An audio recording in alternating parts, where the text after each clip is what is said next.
My dears, happy new year. അങ്ങനെ നമ്മൾ പുതിയൊരു വർഷത്തിലേക്ക് എത്തിയിരിക്കുകയാണ്. 2026 എങ്ങനെയുണ്ടായിരുന്നു നിങ്ങളുടെ 2025? മിസ്സിനെ സംബന്ധിച്ചിടത്തോളം മിസ്സിന് ഭയങ്കര നല്ലതുമല്ല, ഭയങ്കര മോശമല്ല, ഓക്കെ ആയിരുന്നു. നിങ്ങൾക്ക് എങ്ങനെയുണ്ടായിരുന്നു 2025 എന്നുള്ളത് കമൻറ്റ് ചെയ്യുക. ഓക്കെ ആണോ, അതോ ഗുഡ് ആയിരുന്നോ, അതോ ബാഡ് ആയിരുന്നോ എന്നുള്ളത് ഒന്ന് കമൻറ്റ് ചെയ്യാം. മക്കളെ, നമ്മൾ ന്യൂ ഇയറിൽ എത്തി നിൽക്കുമ്പോൾ, പുതിയൊരു വർഷത്തിൽ എത്തി നിൽക്കുമ്പോൾ നമ്മളുടെ മൈൻഡിലേക്ക് എപ്പോഴും ഓർമ്മ വരിക, അല്ലെങ്കിൽ നമ്മളെല്ലാവരും എന്ത് ചെയ്യും, ന്യൂ ഇയർ റെസൊല്യൂഷൻസ് ഒക്കെ എടുക്കും. പുതിയ പുതിയ കുറേ തീരുമാനങ്ങളൊക്കെ അങ്ങോട്ട് എടുക്കും. എന്നിട്ട് എന്ത് ചെയ്യും, അത് ചെയ്യും, അത് ഞാൻ നേടിയെടുക്കും എന്നൊക്കെ നമ്മൾ പ്ലാൻ ചെയ്യും. എന്നിട്ട് അത് കറക്റ്റായിട്ട് ഫോളോ ചെയ്യാൻ പറ്റാറുണ്ടോ? കഴിഞ്ഞ വർഷം ഇതുപോലെ പുതിയ ഒരുപാട് റെസൊല്യൂഷൻസ് എടുത്തിട്ടുണ്ടാവും. അതൊക്കെ കറക്റ്റായിട്ട് ഫോളോ ചെയ്യാൻ പറ്റിയിട്ടുണ്ടാവും. ചിലരൊക്കെ കറക്റ്റായിട്ട് പോയിട്ടുണ്ടാവും. എന്നാൽ അധിക പേർക്കും എന്താണ്, പകുതി വെച്ച് ബ്രേക്കായിട്ട് പോകാറുണ്ട്. ഇപ്പം പലരും എന്ത് ചെയ്യുന്നറിയാം, ന്യൂ ഇയർ റെസൊല്യൂഷൻസ് ഒന്നും വേണ്ട, വലിയ അതൊന്നും വേണ്ട, കാരണം എന്താ, അത് പകുതി വെച്ച് ബ്രേക്ക് ആവും എന്നുള്ളൊരു മൈൻഡ് സെറ്റിലേക്ക് പലരും എത്തിയിട്ടുണ്ട്. അതാണോ വേണ്ടത്? നമ്മൾ ഒരു ഗോൾ സെറ്റ് ചെയ്യുന്നു, ആ ഗോളാണോ നമ്മൾ ഒഴിവാക്കേണ്ടത്, അതോ നമ്മൾ ആ ഗോളിലേക്ക് എത്തിപ്പെടാൻ വേണ്ടിയിട്ട് നമ്മൾ ചൂസ് ചെയ്തിരിക്കുന്ന പാർട്ടാണോ ചേഞ്ച് ചെയ്യേണ്ടത്, ഡയറക്ഷനാണോ ചേഞ്ച് ചെയ്യേണ്ടത്? നിങ്ങളൊന്ന് ആലോചിച്ച് നോക്കി. നമ്മൾ ഒരിക്കലും നമ്മളെ ഡ്രീമിനെ വിട്ട് കളയാൻ പാടില്ല. നമുക്ക് കഴിഞ്ഞ വർഷം നമുക്ക് എന്തോ നേടിയെടുക്കാൻ പറ്റിയില്ല, നമുക്ക് അച്ചീവ് ചെയ്യാൻ പറ്റിയിട്ടില്ല. അതിന് റീസൺ നമ്മളുടെ എയിം അല്ല പ്രശ്നം, നമ്മൾ ആ എയിമിലേക്ക് പോയിക്കൊണ്ടിരുന്ന, നമ്മൾ ചൂസ് ചെയ്തിട്ടുള്ള പാത്താണ്. ഓരോ വഴികളിലൂടെ നമ്മൾ പോയിട്ടുണ്ടാവും. അതിൽ നമ്മൾ ചൂസ് ചെയ്തിട്ടുള്ള ആ വഴി ശരിയായിരുന്നില്ല. നമ്മൾ പുതിയൊരു പാത്ത് കണ്ടുപിടിക്കണം.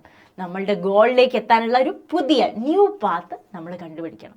അങ്ങനെ ഒന്ന് ചെയ്തു നോക്കിയേ. നിങ്ങൾ ഇതുവരെ പോയിരുന്ന ആ പാത്തൊന്ന് മാറ്റിയിട്ട്, ആ ഡയറക്ഷൻ മാറ്റിയിട്ട് വേറൊരു വേയിലൂടെ ഒന്ന് ട്രൈ ചെയ്ത് നോക്കിയേ. ഇതുപോലെ തന്നെയാണ് നമ്മൾ പഠിക്കുമ്പോഴും. പഠിക്കാൻ ഓരോ എക്സാം കഴിയുമ്പോൾ നമ്മൾക്ക് ആ എക്സാമിൻ്റെ ആ ചൂടിൽ, ഇപ്പം റീസെൻ്റ് ആയിട്ട് നമുക്ക് ക്രിസ്മസ് പരീക്ഷ കഴിഞ്ഞു, അപ്പോൾ നമുക്ക് ആ ഒരു എക്സാമിൻ്റെ ചൂടിൽ നമുക്ക് വന്നു, ഈ എക്സാം പോട്ടെ, സാരമില്ല, കഴിഞ്ഞു, അടുത്തതിന് നോക്കാം. പേപ്പർ കിട്ടുമ്പോഴും സാരമില്ല, പോട്ടെ, അടുത്തതിന് നോക്കാം. എന്നിട്ട് നമ്മൾ എന്ത് ചെയ്യും, കുറേ ടൈം ടേബിളും കാര്യങ്ങളൊക്കെ സെറ്റ് ചെയ്യും. ഇത്ര മണിക്ക് എണീക്കണം, ഇന്നത് സെറ്റാക്കണം, എക്സാമിൻ്റെ ഒരു 2 ആഴ്ച മുന്നേ പോർഷൻസ് ഒക്കെ തീർക്കണം, എന്നിട്ട് എന്ത് ചെയ്യണം, ലാസ്റ്റ് മിനിറ്റ് റിവൈസ് ചെയ്യണം. ഇതൊക്കെ സ്റ്റാർട്ടിങ് സെറ്റ് ചെയ്യും. പിന്നെ കുറച്ച് ദിവസം കഴിയുമ്പം നമ്മളോട് ആ എക്സാമിൻ്റെ ചൂടൊക്കെ അങ്ങോട്ട് കഴിയുമ്പം, ആ പേപ്പറൊക്കെ കിട്ടിക്കഴിഞ്ഞ് പാരൻസ് മീറ്റിംഗ് ഒക്കെ കഴിഞ്ഞ് അതിൻ്റെ ആ ചൂടൊക്കെ അങ്ങോട്ട് കഴിയുമ്പം നമ്മൾ വീണ്ടും തണുക്കാൻ തുടങ്ങും, നമ്മളോട് ബ്രേക്കായി തുടങ്ങും. അതായത് നമ്മൾ ചൂസ് ചെയ്തിരിക്കുന്ന ആ ഡയറക്ഷനും നമ്മളുടെ ആ പാത്തൊക്കെ കറക്റ്റ് അല്ലാതെ, നമ്മൾ ആ ടൈം ടേബിളൊന്നും മര്യാദയ്ക്ക് നമുക്ക് ഫോളോ ചെയ്യാൻ പറ്റാതായിട്ട് വരും. അല്ലേ, ശരിയല്ലേ? അപ്പം മക്കളെ, നമുക്കിനി ഈ 2026 നമുക്ക് വരാൻ പോകുന്ന പരീക്ഷ, ഇപ്പം അടുത്ത് നമുക്ക് ആനുവൽ എക്സാം വരാൻ പോവാണ്. ആ പരീക്ഷ നമുക്ക് ഇതുപോലെ പ്ലാൻ ചെയ്തിട്ട് പകുതി വെച്ചിട്ട് ബ്രേക്ക് ആക്കണോ? പരീക്ഷയ്ക്ക് പഠിക്കുന്ന കാര്യം പകുതി വെച്ച് ബ്രേക്ക് ചെയ്യണോ? വേണ്ട, നമുക്ക് പ്രോപ്പറായിട്ട് പഠിക്കണം. അതിൽ നിങ്ങൾക്ക് സപ്പോർട്ടായിട്ട് ഒരാൾ കൂടെ ഉണ്ടെങ്കിൽ, ഇപ്പം നിങ്ങൾ ഒറ്റയ്ക്ക് ഇരുന്ന് പഠിക്കുന്നതും ഒരാൾ സപ്പോർട്ട് ചെയ്തുകൊണ്ട് ഇങ്ങനെ പഠിക്കാം, നിങ്ങളെ പഠിപ്പിച്ചുകൊണ്ടിരിക്കുന്നു, ക്വസ്റ്റ്യൻസ് തന്നുകൊണ്ടിരിക്കുന്നു, ക്വസ്റ്റ്യൻസ് ചെയ്യാൻ വേണ്ടി നിങ്ങളെ ഹെൽപ്പ് ചെയ്യുന്നു, നിങ്ങൾക്ക് എക്സാംസിലൂടെ നിങ്ങൾക്ക് എക്സാം എഴുതാനുള്ള ആ ഒരു പേടി മാറ്റുന്നു, അങ്ങനെ ഒരു സപ്പോർട്ട് നിങ്ങൾക്ക് ഉണ്ടെങ്കിൽ എങ്ങനെയുണ്ടാവും? അതിന് എവിടെ നിന്ന് കിട്ടും ഈ സപ്പോർട്ട് എന്നായിരിക്കും അല്ലേ? നിങ്ങൾക്കായിട്ട് നമ്മുടെ എക്സാമിനറുടെ ബാച്ചുകളെ പറ്റിയൊക്കെ അറിയാലോ. ഈ ബാച്ചുകളിൽ നിങ്ങൾക്ക് പ്രോപ്പറായിട്ട് നിങ്ങളെ ഗൈഡ് ചെയ്തുകൊണ്ടിരിക്കുന്ന ഒരു ടീമുണ്ട്. നിങ്ങൾക്ക് ക്ലാസ്സുകളായിക്കോട്ടെ, എക്സാംസ് ആയിക്കോട്ടെ, ക്വസ്റ്റ്യൻസ് ആയിക്കോട്ടെ, എല്ലാ ഡിസ്കഷനൊക്കെ നടന്നുകൊണ്ട് പ്രോപ്പറായിട്ട് നിങ്ങളെ പഠിപ്പിച്ചുകൊണ്ടിരിക്കുന്നുണ്ട്. അപ്പം നമ്മളുടെ ബാച്ച് 6 മുതൽ +2 വരെ നമുക്ക് ബാച്ചുകളുണ്ട്. നിങ്ങൾക്ക് ഇപ്പോഴും ബാച്ചിൽ ജോയിൻ ചെയ്യാം. ബാച്ചിൽ ജോയിൻ ചെയ്ത് കഴിഞ്ഞാൽ സ്റ്റാർട്ടിങ് മുതലുള്ള ക്ലാസ്സുകൾ കിട്ടും. ഇനി ആനുവൽ എക്സാമിൽ എല്ലാ ചാപ്റ്റേഴ്സും വരും, കുറച്ച് ചാപ്റ്റേഴ്സ് ഒന്നുമല്ല, സ്റ്റാർട്ടിങ് തൊട്ടുള്ള എല്ലാ ചാപ്റ്റേഴ്സും വരും. അപ്പോൾ എല്ലാ ചാപ്റ്റേഴ്സും നിങ്ങൾക്ക് പഠിക്കാൻ വേണ്ടിയിട്ട് നമ്മളെ ബാച്ചിൽ ജോയിൻ ചെയ്യാം. അതല്ല, നിങ്ങൾക്ക് ബാച്ചിനേക്കാളും കുറച്ചും കൂടെ ഫീസൊക്കെ കുറവായിട്ട് നമുക്ക് ക്രാഷ് ബാച്ച് 8ാം ക്ലാസ്സിലാണെങ്കിൽ സ്റ്റാർട്ട് ചെയ്ത് കഴിഞ്ഞു. 6-7 ക്ലാസ്സുകൾക്ക് 2 ദിവസത്തിനുള്ളിൽ സ്റ്റാർട്ട് ചെയ്യാൻ പോവുകയാണ്. അപ്പോൾ നമ്മുടെ ക്രാഷ് ബാച്ച് സ്റ്റാർട്ട് ചെയ്യുകയാണ്. ഓക്കെ, അപ്പോൾ ക്രാഷ് ബാച്ചിലോ നമ്മളുടെ ബാച്ചിലോ ഒക്കെ ജോയിൻ ചെയ്യാൻ താല്പര്യമുള്ളവരുണ്ടെങ്കിൽ താഴെ കൊടുത്തിരിക്കുന്ന നമ്പറിൽ ഇപ്പം തന്നെ കോൺടാക്ട് ചെയ്യാം. ഇനി ഒരു കാര്യം മിസ് പറയട്ടെ, മിസ്സാണെങ്കിൽ എന്താ ചൂസ് ചെയ്യാന്ന് പറയട്ടെ. നിങ്ങൾ എന്തായാലും 2026 2026 നിങ്ങളിപ്പം അടുത്ത ക്ലാസ്സിലായിരിക്കുമല്ലോ കൂടുതൽ ഉണ്ടാവുക. അതായത് ഇപ്പോൾ 6ാം ക്ലാസ് പഠിക്കുന്ന ഒരാളാണെങ്കിൽ 2026 നിങ്ങൾ ഏറ്റവും കൂടുതൽ പഠിക്കുക 7ാം ക്ലാസ്സിലായിരിക്കുമല്ലോ അല്ലേ?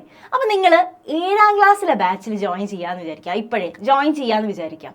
അപ്പോൾ നിങ്ങൾക്ക് 7ാം ക്ലാസ് തുടങ്ങിക്കഴിഞ്ഞാൽ ആ ബാച്ചിലെ ഫുൾ ക്ലാസ്സുകളും കാര്യങ്ങളും ഒക്കെ കിട്ടും. ഓക്കെ, ക്ലാസ് തുടങ്ങിയ സമയത്ത് എല്ലാം നിങ്ങൾക്ക് ഫുൾ ലാസ്റ്റ് വരെ ഫുൾ ക്ലാസ്സും അതേപോലെ ക്വസ്റ്റ്യൻസും എല്ലാം നമ്മുടെ ബാച്ചിലുള്ള എല്ലാ ഫീച്ചേഴ്സും എല്ലാം നിങ്ങൾക്ക് യൂസ് ചെയ്യാൻ പറ്റും. അതിൻ്റെ കൂടെ നിങ്ങൾക്ക് 6ാം ക്ലാസ്സിലെ ക്രാഷ് ബാച്ചും യൂസ് ചെയ്യാൻ പറ്റും, ഫ്രീ ആയിട്ട്. ക്രാഷ് ബാച്ച് ഫ്രീ ആയിട്ട്. ഓക്കെ, 6ൻ്റെ മാത്രമല്ല, 6, 7, 8 എല്ലാവർക്കും. അതായത് ഞാൻ പറയാ ഏറ്റവും ബെസ്റ്റ് ഓപ്ഷൻ എന്ന് പറഞ്ഞു കഴിഞ്ഞാൽ അടുത്ത നിങ്ങളുടെ നെക്സ്റ്റ് ക്ലാസ് ഏതാണോ ആ ബാച്ചിലേക്ക് നിങ്ങൾ ജോയിൻ ചെയ്യുക. അപ്പോൾ നിങ്ങൾക്ക് ഇപ്പം പഠിച്ചുകൊണ്ടിരിക്കുന്ന ബാച്ചും ഫ്രീ ആയിട്ട് കിട്ടും.